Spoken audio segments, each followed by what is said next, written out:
രാത്രി കനത്തു. അന്ധകാരം കുരുക്ഷേത്രത്തെ മൂടി.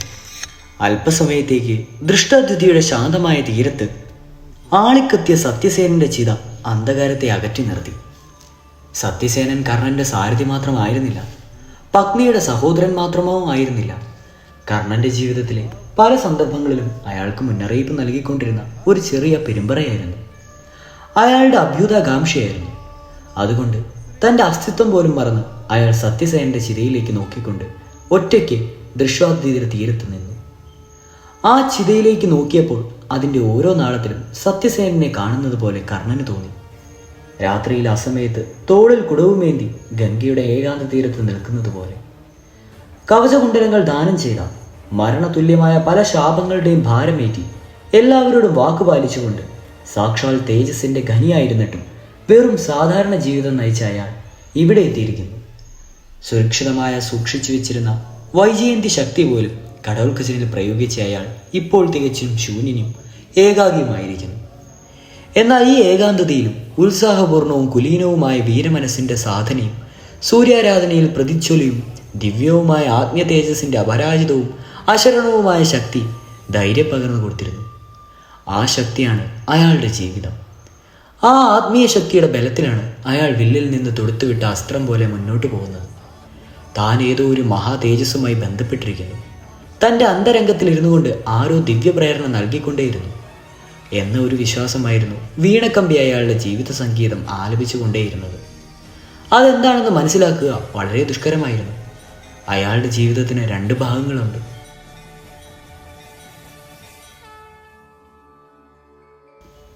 ഒന്ന്, സൂര്യകേന്ദ്രത്തിനുള്ള അദൃശ്യമായ ഇഴകൾ കൊണ്ടുള്ള ബന്ധിക്കപ്പെട്ട ഉന്നതാത്മാവ്. മറ്റേത് സാമൂഹ്യ ജീവിതവുമായി ബന്ധപ്പെട്ട അയാളുടെ മനസ്സും ശരീരവും. ചിലപ്പോൾ ഈ രണ്ട് ഭാഗങ്ങളും കൂടിക്കലരുന്നു. അപ്പോൾ അയാളുടെ ജീവിതം സംഘർഷപൂർണവും സംഭ്രാന്തിപൂർണവും ഗൂഢവും രഹസ്യവുമായിരിക്കും. സത്യസേനന്റെ പതനത്തെക്കുറിച്ചുള്ള വിവരം അശ്വത്ഥാമാവ് കുതിരപ്പടയാളിയെ ഹസ്തിനപുരത്തിൽ അറിയിച്ചിരുന്നു. കേട്ടയുടൻ തന്നെ മറ്റാരെയും കാത്തു നിൽക്കാതെ തേർ തെളിക്കാൻ സമർത്ഥനായ ആ സ്ത്രീ തൻ്റെ സഹോദരന്റെ അന്തിമ ദർശനത്തിനായി അടപൊട്ടിയ നദി പോലെ സ്വയം രഥം തെളിച്ച് വായുവേഗത്തിൽ ഹസ്തിനാപുരിയിൽ നിന്നും ഓടി വന്നു. അവൾ സത്യസേനന്റെ ചിതയുടെ നേരെ വേഗത്തിലോടി. വസ്ത്രങ്ങളിൽ തീ പിടിക്കുമെന്ന് തോന്നി.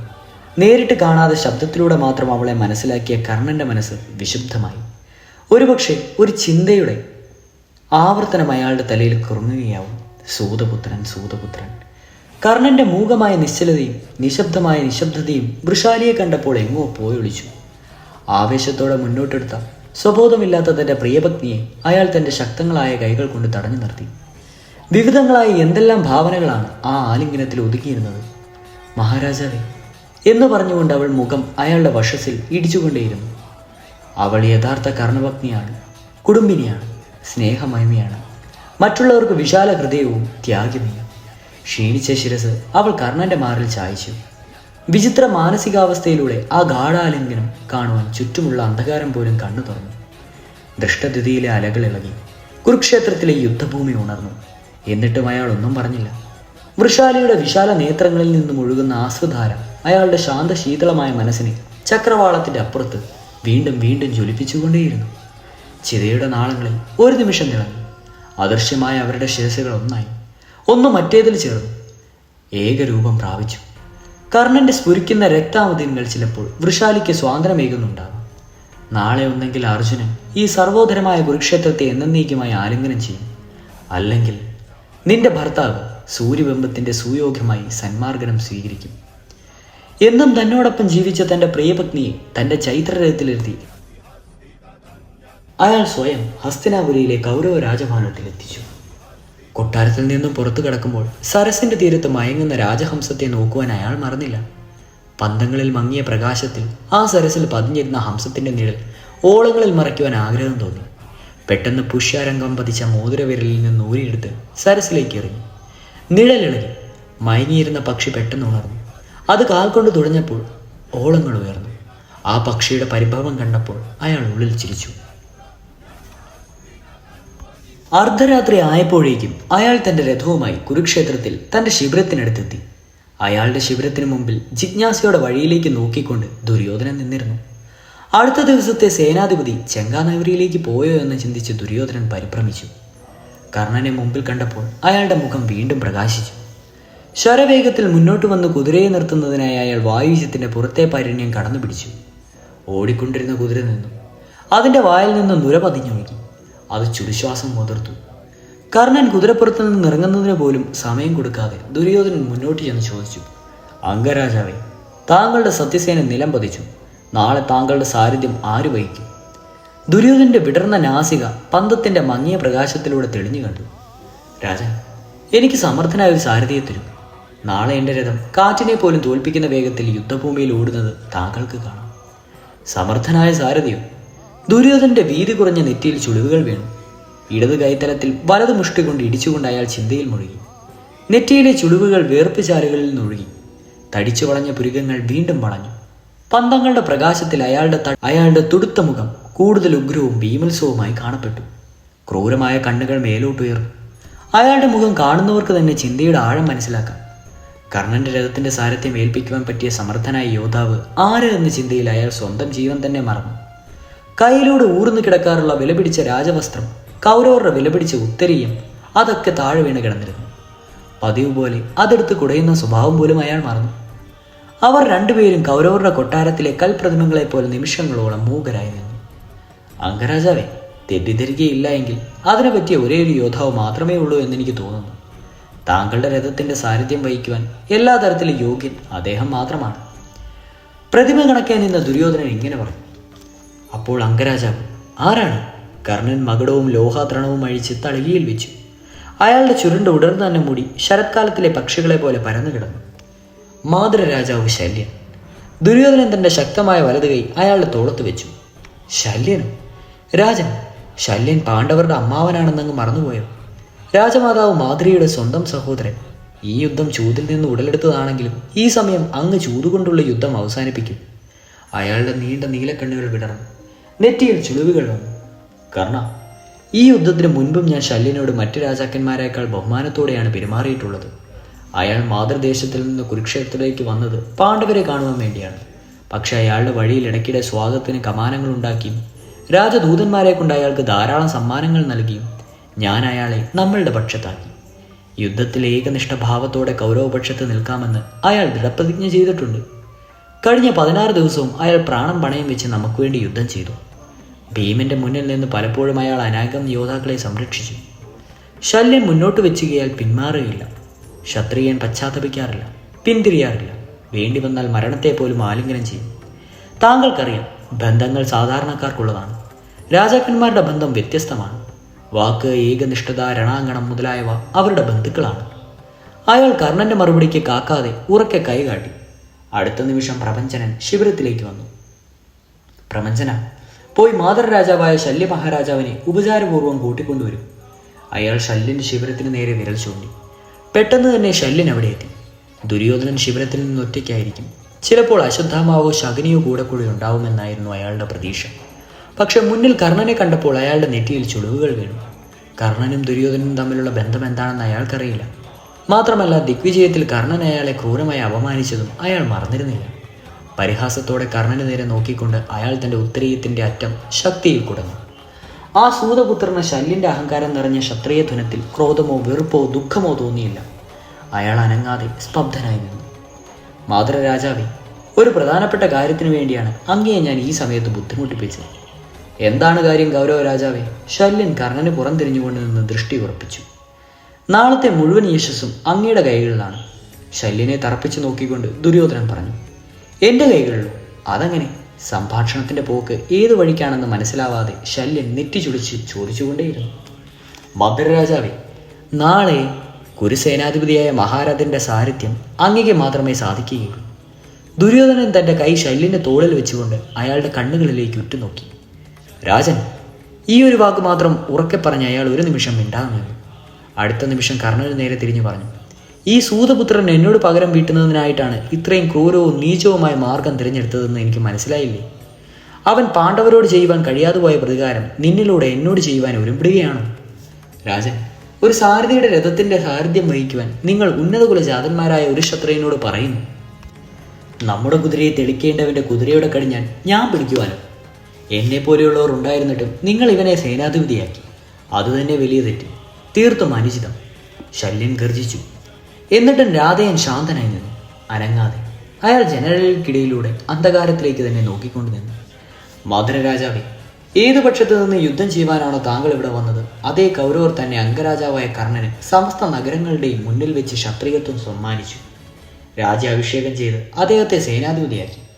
ഇതിനു പുറമെ കൗരവ പക്ഷത്തിൽ നിന്ന് യുദ്ധം ചെയ്യുവാൻ ഇവിടെ എത്തിയിട്ടുള്ള രാജാക്കന്മാരെയെല്ലാം ദിഗ്വിജയായ അംഗരാജാവിൻ്റെ പക്ഷക്കാരാണ് എന്നത് അങ്ങ് മറക്കരുത്. എനിക്കും അവസരം കിട്ടുകയും ഞാൻ പറയുന്നത് പോലെ കാര്യങ്ങൾ നടക്കുകയും ചെയ്തിരുന്നെങ്കിൽ ആദ്യ ദിവസം തന്നെ അംഗരാജാവ് കർണൻ കുരുസേനാധിപതിയാകുന്നെന്ന് കാണിച്ചു തരാമായിരുന്നു. സമർത്ഥനായി സാരഥ്യം നിർവഹിക്കുവാൻ എനിക്ക് കഴിയുമായിരുന്നെങ്കിൽ അദ്ദേഹത്തിൻ്റെ കുതിരകളെ ഞാൻ തന്നെ തെളിക്കുമായിരുന്നു. തീരുമാനം അങ്ങയുടെ കൈകളിലാണ്. ലക്ഷക്കണക്കിന് യോദ്ധാക്കളുടെ പ്രാണനുമായി ബന്ധപ്പെട്ട് കിടക്കുന്ന അങ്ങയുടെ സാരഥ്യത്തിലേക്ക് കുരു യുവരാജാവ് എന്ന നിലയ്ക്ക് ഈ അവസരത്തിൽ എൻ്റെ ആഹ്വാനമാണ്, ദുര്യോധനൻ അവസാനമായി പറഞ്ഞു. കോപിച്ച ശല്യൻ അല്പസമയം ചിന്തിച്ചു. കർണന്റെ ഒതുങ്ങിയ കാലുകളിലേക്ക് തുറച്ചു നോക്കി. നെറ്റിയിൽ ചുളിവുകൾ വീണു. അല്പസമയത്തിന് ശേഷം ചിന്താതീതനായി പറഞ്ഞു, കൗരവ രാജാവേ, ഞാൻ തയ്യാറാണ്. ശിബിരത്തിന് പുറത്തു കടന്ന ശല്യൻ പരിഹാസപൂർവ്വം ഉത്തരയത്തിൻ്റെ അറ്റം കുടഞ്ഞില്ല. അയാൾ പുറത്തു കടന്നപ്പോൾ ദുര്യോധനൻ ആവേശത്തോടെ കർണന്റെ കൈകൾ മുറുക്കി പിടിച്ചു. അംഗരാജാവേ, പിതാമഹനും ഗുരുദ്രോണനും ചെയ്യുവാൻ കഴിയാത്തത് നാളെ നിങ്ങൾ ചെയ്യുവാനാകും. കളരിയിൽ നീലത്താമരമാലയ്ക്കിടയിൽ തകർന്ന തരിപ്പണമായ ധനുർധരനായ കർണനെ താങ്കൾക്ക് ഓർമ്മയില്ലേ? കാമ്പല്യ നഗരത്തിൽ സ്വയംവര മണ്ഡപത്തിൽ തടാകത്തിൽ തൻ്റെ നീലമുഖത്തിൻ്റെ പ്രതിച്ഛായ നോക്കുന്ന വീരകർണനെ, ഗംഗാതീരത്തെ സുധാമന്റെ ചിതയിലെ തീനാളങ്ങൾ ഓർമ്മയില്ലേ? ഷോണന്റെ ശിരസ്ത്രാണത്തിലെ ചൂടലങ്കാരം ഓർമ്മയില്ലേ? പിതാമഹന്റെയും ഗുരുദ്രോണന്റെയും ഷോണന്റെയും സത്യസേനന്റെയും പരാക്രമത്തിന്റെ അന്ത്യം ഓർമ്മയില്ലേ?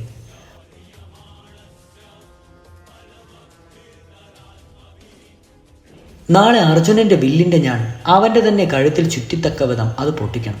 അവന്റെ രഥത്തിലിരിക്കുന്ന കറുത്ത സാരഥിക്ക് അർജുനന്റെ ശരീരം നീലത്തറയിൽ താഴെ വീണത് എങ്ങനെയാണെന്ന് മനസ്സിലാവരുത്. പറയൂ അംഗരാജാവേ, പറയൂ. അയാൾ ശക്തിയോടെ കർണന്റെ കൈ പിടിച്ചു കുലുക്കി. തൻ്റെ ഭാവി വായിക്കുന്നതിനായി അയാൾ കർണനെ നെറ്റിത്തരത്തിലേക്ക് നോക്കി. രാജൻ, അങ്ങയുടെ വിജയത്തിനായി പ്രാണം കളഞ്ഞ് ഞാൻ പ്രയത്നിക്കും. പോകൂ, ചുറ്റുമുള്ള നഗരത്തിലെ യാചകർക്ക് നാളെ ദാനം നടത്തുന്നതിന് ചെണ്ട കാട്ടി അറിയിക്കുവാനുള്ള ഏർപ്പാട് ചെയ്യും. അയാൾ ദുര്യോധനന്റെ ധൈര്യം പകർന്നു കൊടുത്തു. ഊർന്നു വീണ ഉത്തരീയം ശരിയാക്കിക്കൊണ്ട് കർണന്റെ തോളിൽ തട്ടി ദുര്യോധനൻ ശിബിരത്തിലേക്ക് പുറത്തു കിടന്നു. ചുറ്റുമുണ്ടായിരുന്ന പന്തക്കളിൽ നിന്നും ഒന്നെടുത്ത് പ്രപഞ്ചനൻ അയാൾക്ക് വഴി കാണിച്ചു. അവരുടെ നിഴലുകൾ ദൂരമറിഞ്ഞു. 16-ാം ദിവസത്തെ ശുക്ലപക്ഷത്തിലെ ദ്വിതീയ ദിവസം രാത്രി. നാളെയുടെ ഗർഭത്തിൽ എന്താണ് എന്ന് ചെവിയോർത്ത് മടിയിൽ കിടക്കുന്നതും കുരുക്ഷേത്രത്തെ ഉറക്കുന്നതിനായി ദൃഷ്ടദ്വിതീയ തീരത്തെ തണുത്ത മന്തുമാരതൻ താളം പിടിച്ച് ഇങ്ങനെ നിൽക്കുകയാണ്. എന്നിട്ടും കുരുക്ഷേത്രത്തിന് ഉറക്കം വരുന്നില്ല, വരികയുമില്ല. ദൂതൻ എല്ലാ കാര്യങ്ങളും ഓടി വന്ന് ഉണർത്തിച്ചു. അത് കേട്ടപ്പോൾ ആരോ ഹസ്തപാദ്യമായ ഒരു ധാരണ മുന്നോട്ട് വെച്ചു. മാതൃരാജാവായ ശല്യനെ ബന്ധനത്തിന്റെ കാര്യം ഓർമ്മിപ്പിച്ച് നമ്മുടെ ഭാഗത്തേക്ക് ചേർക്കുന്നതിനായി നഗ്ന സഹദേവന്മാരെ അയാളുടെ ശിബിരത്തിലേക്ക് പറഞ്ഞയക്കുക. അത് സാധിച്ചില്ല എങ്കിൽ യുദ്ധത്തിന്റെ സാരഥ്യം നിർവഹിച്ചുകൊണ്ടിരിക്കുമ്പോൾ കുറുകിക്കൊള്ളുന്ന വാക്കുകൾ ഉപയോഗിച്ച് കർണന്റെ ഹീനകുലത്തെപ്പറ്റി വീണ്ടും വീണ്ടും അയാളെ ഓർമ്മിപ്പിച്ച് തേജോവധം ചെയ്യുവാൻ ശല്യനെ കൊണ്ട് സമ്മതിപ്പിക്കുക. എത്ര വിചിത്രമായ സങ്കല്പം! ശല്യനെ പോലെ അഭിമാനിയായ ഒരു രാജാവ് തൻ്റെ ക്ഷത്രിയത്വത്തിന് കളങ്കം വരുത്തുന്ന ഇത്തരത്തിലുള്ള ഒരു കൃത്യം ചെയ്യുവാൻ ഒരിക്കലും തയ്യാറാവില്ല എന്ന് അത് പറഞ്ഞയാൾക്കറിയില്ല. അയാൾ ബന്ധനത്തിൻ്റെ മോഹാനത്തിൽ പെടില്ല. അങ്ങനെ ആയിരുന്നുവെങ്കിൽ കഴിഞ്ഞ 16 ദിവസം അയാൾക്ക് കൗരവരോട് വിശ്വാസവഞ്ചന കാണിക്കാമായിരുന്നു. കൗരവപക്ഷത്തിൽ നിന്ന് യുദ്ധം ചെയ്യുവാൻ ആഗ്രഹമില്ല എങ്കിൽ തൻ്റെ സൈന്യവുമായി നേരെ മദ്രദേശത്തേക്ക് മടങ്ങിപ്പോകുമായിരുന്നു. ഇന്നോളം യുദ്ധത്തിൽ വീരന്മാർക്ക് ക്ഷമിക്കുവാൻ തക്ക ക്രൗര്യം അയാൾ കാണിച്ചു. വിശ്വാസവഞ്ചന ചെയ്തില്ല. ഇനി ശല്യം പ്രയത്നിച്ചാൽ തന്നെ കർണനെ തേജോഭംഗം അസാധ്യമാണ്. തനിക്ക് ജന്മം നൽകിയ അമ്മയിൽ നിന്നും പാണ്ഡവരുമായുള്ള തൻ്റെ ബന്ധം മനസ്സിലാക്കിയിട്ടും തേജോഭംഗം സംഭവിക്കാതെ എന്നിൽ നിന്ന് നേരിട്ട് തന്നെ പാണ്ഡവപക്ഷം സ്വീകരിക്കുവാനുള്ള നിർദ്ദേശം കേട്ടിട്ടും കൗരവപക്ഷത്ത് നിന്ന് യുദ്ധം ചെയ്യുവാൻ തീരുമാനിച്ച് യുദ്ധഭൂമിയിൽ ഇറങ്ങിയ ആ കർണനിപ്പോൾ ഓരോ നിമിഷവും സംഹാരരുദ്രനായി തീരുകയാണ്. വാക്കുപാലിക്കുന്നതിനായി കവചകുണ്ടലങ്ങൾ ത്യജിച്ചതുപോലെ മരണാസന്നമായി കിടക്കുന്ന പിതാമഹന്റെ നിർദ്ദേശം പോലും തള്ളിക്കളഞ്ഞ ആ കർണനെ താൻ സൂര്യപുത്രനാണ് എന്ന് മനസ്സിലാക്കി കഴിഞ്ഞാൽ ശല്യനെ പോലുള്ളവർക്ക് എങ്ങനെ തേജോഭംഗം ചെയ്യുവാൻ കഴിയും? ഇതൊന്നും ശല്യനെ കൊണ്ടോ കർണനെ കൊണ്ടു പോലുമോ സാധിക്കില്ല. ഞാൻ എല്ലാവരോടും ശാന്തമായി ഉറങ്ങുവാൻ പറഞ്ഞു. അമാവാസി കഴിഞ്ഞുവെങ്കിലും വരാൻ പോകുന്ന രാത്രിയിൽ കൂടുതൽ അന്ധകാരമായിരിക്കുമെന്ന് എനിക്കറിയാമായിരുന്നു. യുദ്ധത്തിൻ്റെ 17-ാം ദിവസം ഉദിച്ചു. അത് ശുക്ലപക്ഷത്തിലെ തൃതീയയായിരുന്നു. ഇരുപക്ഷത്തെയും സൈനിക സംഘം പകുതിയിലധികം കുറഞ്ഞുപോയിരുന്നു. യോദ്ധാക്കളില്ലാതെ അനേക ശിബിരങ്ങൾ ഒഴിഞ്ഞു കിടന്നു. കുതിരകളെ പുറത്താക്കിയ ലായം പോലെ. പ്രഭാത സമയത്ത് കൗരവ സേനാധിപതിയായ പ്രഥമാണ്ഡവൻ കുന്നുപോലുള്ള ഒരു കോട്ടയുടെ മുകളിൽ നിന്നു. കഴിഞ്ഞ 16 ദിവസം അയാൾ അവിടെ നിന്ന് സേനകളെ നോക്കി കാണുന്നുണ്ടായിരുന്നു. അതിൽ ആ കോട്ടയെ എല്ലാവരും കർണന്റെ കോട്ട എന്ന് പറഞ്ഞു പോന്നു. ചെണ്ടക്കുട്ടി അറിയിച്ചു വരുന്നതുകൊണ്ട് കുരുക്ഷേത്രത്തിന് ചുറ്റുമുള്ള നഗരങ്ങളിലെ യാചകരായ ആ കുന്ന് നിറഞ്ഞിരുന്നു. പല ആകൃതിയിലുള്ള സ്വർണ്ണത്തളികയിൽ നിന്ന് മുത്ത്, മാണിക്യം, വൈഡൂര്യം, പവിഴം മുതലായവ നിറച്ച് നിരത്തി വെച്ചിരുന്ന ദിഗ്വിജയത്തിൽ കിട്ടിയ ശേഷിച്ച സമ്പത്ത് മുഴുവൻ അയാൾ ദാനം ചെയ്യുവാൻ പോവുകയാണ്. അയാളുടെ ശിരസിൽ എൻ്റേതുപോലെയുള്ള കിരീടമായിരുന്നു. മണിബന്ധനങ്ങൾ നിശാഗന്ധിപ്പൂ പോലെ കെട്ടിയിരുന്നു. പുരോഹിതൻ പറഞ്ഞതുപോലെ തന്നെ പ്രഭാതത്തിലെ ശുഭമുഹൂർത്തത്തിൽ മുത്തുകളും പവിഴങ്ങളും നിറച്ച തളികയിൽ അയാൾ കൈകൾ താഴ്ത്തി മുന്നിൽ വന്ന യാചകർക്ക് ഓരോരുത്തർക്കും കൈ നിറയെ ദാനം നൽകി. ഇരു കൈകളും കൂപ്പി സവിനയം വന്ദിച്ചു. ജരാസന്ധന്റെ മുന്നിലും ശല്യൻ, ശിക്രൻ, രുക്മണൻ തുടങ്ങിയ അഭിമാനികളായ രാജാക്കന്മാരുടെ മുന്നിലും പരാക്രമികളായ പാണ്ഡവരുടെ മുന്നിലും 1-2 തവണ ഒഴികെ എൻ്റെ മുന്നിൽ പോലും കുനിയാത്ത ആ ശിരസ്, പരീക്ഷണഘട്ടം വന്നപ്പോൾ ജമദഗ്നിപുത്രനായ പരശുരാമന്റെ മുന്നിൽ പോലും കുനിയാത്ത ഹിരണ്യവർണ്ണത്തിലുള്ള സൂര്യപുഷ്പം പോലെയുള്ള ആ ശിരസ് കൃഷഗാത്രരായ യാചകന്മാരുടെ മുന്നിൽ ആദരവോടെ ഓരോ പ്രാവശ്യവും കുനിയുന്നു. എന്തുകൊണ്ട്, എന്തിനു വേണ്ടി, അതെനിക്കറിയാം. കാരണം സാധാരണ ജനങ്ങളുടെ കളങ്കമറ്റ ശുഭചേച്ഛകൾ ആശീർവാദത്തേക്കാൾ ശ്രേഷ്ഠമാണ്. അയാൾ സാധാരണ ജനങ്ങളുടെ ആശീർവാദം സ്വീകരിക്കുകയാണ് ഒരു യോദ്ധാവായി. അയാളുടെ ദാനം ജയം അവസാനിച്ചിട്ടും പതിവ് പോലെ കുരുക്ഷേത്രത്തിൽ സൂര്യകിരണങ്ങളുടെ പരിജാത പുഷ്പവൃഷ്ടി ഉണ്ടായില്ല. ആകാശം മേഘങ്ങളാൽ മൂടിയിരുന്നു. സൂര്യോദയത്തിൽ പല ശബ്ദങ്ങളും കളങ്കളങ്ങും പൊഴികിച്ചുകൊണ്ടേയിരുന്നു. കുരുക്ഷേത്രത്തിന് ചുറ്റുമുള്ള മരങ്ങളിലെ പക്ഷികൾ മെല്ലെ ചിലച്ചുകൊണ്ട് സൂര്യോദയത്തോടൊപ്പം വിടരാനുള്ള കുരുക്ഷേത്രത്തിലെ സലന്തേലികൾ അർദ്ധനദി പോലെയായി. അതിൽ ശരത്കാലത്തിലെ മഞ്ഞുതുള്ളികൾ തിളങ്ങുകയില്ല. കാരണം അന്തരീക്ഷം പോലും കുണ്ഠിതപ്പെട്ടിരുന്നു.